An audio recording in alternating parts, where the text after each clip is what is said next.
বিসমিল্লাহির রহমানির রহিম। পরম করুণাময় ও অসীম দয়ালু আল্লাহর নামে শুরু। যারা হাজির হয়েছে, এই সেমিনারে যারা উপস্থিত হয়েছে, এই সময়টা আপনার প্রকৃত সম্পদ। এটা হলো আপনার নিজের সম্পদ। আপনি সারাদিন সংসারের জন্য করছেন, পুরুষ সারাদিন কাজ করছে, সংসারের জন্য কাজ করছে, সন্তান সন্ততি, স্ত্রী, আরো যে পরিবারের সদস্য রয়েছে তাদের জন্য যে কাজ করছে সেটা ভাগ সবাই পাবে।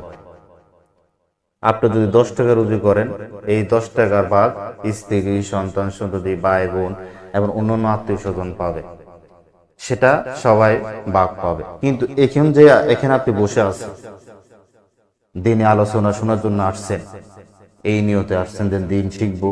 নিজের মধ্যে যদি কোনো ভুল ভ্রান্তি থাকে, নিজের মধ্যে যদি কোনো শিরিক বেদাত থাকে, সুন্নাহর বিপরীত যদি কাজ থাকে, ইসলাম বহির্ভূত যদি কোনো কাজ থাকে, সেগুলো আমি সংশোধন করব, এই উদ্দেশ্যে এখানে আসছেন। তাহলে যতটুকু সময় এখানে বসে থাকবেন, এটা হলো আপনার প্রকৃত সম্পদ। এটা আমরা অনেকে বুঝি না। আমরা অন্যের সম্পদ নিয়ে অনেকেই নাচানাচি করি বেশি। অন্যের সম্পদ নিয়ে আমরা সম্পদের প্রতি আমরা গুরুত্ব দিই বেশি, কিন্তু নিজের সম্পদের প্রতি আমাদের কোনো খেয়ালে থাকে না। বেখেয়াল শয়তান আমাদেরকে ভুলিয়ে রাখছে। এই জন্য নবী সাল্লাল্লাহু আলাইহি সাল্লাম বলছেন যে তোমাদের মধ্যে এরকম লোক আসবে যারা নিজের সম্পদকে ভালোবাসে, অন্য সম্পদকে ভালোবাসবে। এটাই এখন বর্তমানে জমানায় দেখবেন যে নিজের সম্পদের কোনো খবর নাই। নিজের যে সম্পদ, সে আখিরাতের পুঁজি, আখিরাতের আমল, সেটার বিষয়ে তাদের কোনো খেয়াল নাই। বেখেয়াল, তাদেরকে শয়তান বুলিয়ে রাখছে, উদাসীন করে রাখছে। কিন্তু অন্যের সম্পদ জন্য দিন রাত এক করে ফেলতেছে, দিন রাত এক করে ফেলতেছে। এটাই সমস্যা এখানে। আপনি আল্লাহর জন্য যদি সময় দেন, দেখেন এই হাদিসটা যদি আমি পাই জায়গায় বলি, সহিহ মুসলিমের হাদিস, লা ওয়াদাতুন ফি সাবিলিল্লাহ আও রাওহাতুন খায়রুম মিনাদ দুনিয়া ওয়া মা ফিহা। কেউ যদি সকাল সন্ধ্যা আল্লাহর জন্য সময় বের করে, আল্লাহর জন্য, আল্লাহর দ্বীনের জন্য, ইসলামের জন্য, আল্লাহর জন্য যারা সময় বের করে, এই দুনিয়া যা কিছু আছে সব থেকে উত্তম আল্লাহর কাছে, আল্লাহর জন্য যারা সময় দিচ্ছে, এই সময়টা আল্লাহর কাছে সবচেয়ে গুরুত্বপূর্ণ, উত্তম। দেখেন দুনিয়া তো কত কিছু আছে। সহিহ বুখারীতে নবী সাল্লাল্লাহু আলাইহি সাল্লাম বলছেন যে জান্নাতের কোন নারী এই দুনিয়াতে যদি উকি মারে, জান্নাতের কোন নারী যদি এই দুনিয়াতে উকি মারে, এই দুনিয়াটা উজ্জ্বল আলোকিত হয়ে যাবে, দিনের মতো স্পষ্ট হয়ে যাবে। এরপর তাদের ওন্না, তাদের মাতার যে ওন্না, এই ওন্নাটা যদি এক পাল্লা রাখা হয়, আর দুনিয়া যা কিছু আছে তা যদি এক পাল্লা রাখা হয়, মর্যাদার দিক দিয়ে এই ওন্নাটার পাল্লা ভারী হয়ে যাবে। তো আমি যাচ্ছি কোথায়, কোথায় যাচ্ছি, কোথায় সময় দিচ্ছি? আমাদের কি হুঁশ জ্ঞান আসবে না? আমরা কি ওই যখন আমাদের কাছে মালাকুল মউত আসবে, যখন কন্ট্রোলানি রুহু কন্ট্রোলানি পর্যন্ত চলে আসবে, তখন আমরা আল্লাহর কাছে বলবো যে ফাআসাদদাকু আকুম মিনাস সালিহিন, একটু ছেড়ে দেন,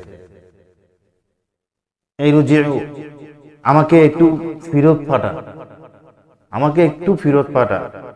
আমি আর খারাপ কাজ করব না, এবার থেকে আমি ভালো কাজ করব, আর খারাপ কাজ করব না, আপনার অনুগত্য করবো, আল্লাহ আপনার রাসূলের অনুগত্য করব।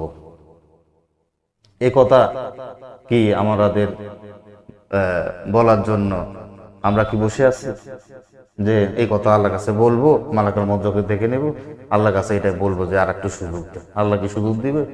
ওয়ালা ইউআখিরুল্লাহু নাফসান ইযা জাআ আজালুহা, যখন নির্ধারিত সময় চলে আসবে, আল্লাহ সুবহানাহু ওয়া তাআলা না সময় দিবেন, না পিছিয়ে নিয়ে যাবেন, না আগে নিয়ে যাবেন, না পিছনে নিয়ে যাবেন। সঠিক টাইমে তার মৃত্যু হবে, আর কোনো সারাসারি নেই। কারণ আওয়ালাম নুআম্মিরুকুম, 60-70 বছরের একটা লম্বা হায়াত আমি তাকে দিয়েছিলাম, কিন্তু এই সময়টা সে কাজে লাগায়। তার সময়টা দেওয়া হয়েছে এই দুনিয়াতে, যে সময়টা তাকে দেওয়া হয়েছে আখিরাতে পুঁজি সঞ্চয় করার জন্য। এখানে আনন্দ ফুর্তি করার জন্য খাবেন আর ঘুমাবেন, আর সব পশুদের মতো চলাফেরা করবেন, খাবেন ঘুমাবেন, পেট ভরে খাবেন আর ঘুমাবেন আর আনন্দ ফুর্তি করবেন। এই জন্য কি মানুষকে আর জিনকে এই দুনিয়াতে পাঠানো হয়েছে? না, ওমা খলাকাতুল জিন্না ওয়াল ইনসা ইল্লা লিয়াবুদুন, ওমা খলাকাতুল জিন্না ওয়াল ইনসান ইল্লা লিয়াবুদুন। আমি মানুষ এবং জিনকে সৃষ্টি করেছি একমাত্র আমার ইবাদত করার জন্য। আমাকে এখানে পাঠানো হয়েছে উদ্দেশ্য কি? আল্লাহর দাসত্ব করার জন্য। আল্লাহর বর্ডার মধ্যে থেকে আমাকে চলাফেরা করতে হবে, আমাকে জীবন পরিচালিত করতে হবে। এখান থেকে আমাকে আখিরাতের সঞ্চয় করতে হবে, প্রতি আমাকে সঞ্চয় করতে হবে। কারণ আমার আসল ঠিকানা হলো আখিরাত, সেখানে আমাদের কোনো মৃত্যু নেই, এখানে আমার মৃত্যু আছে।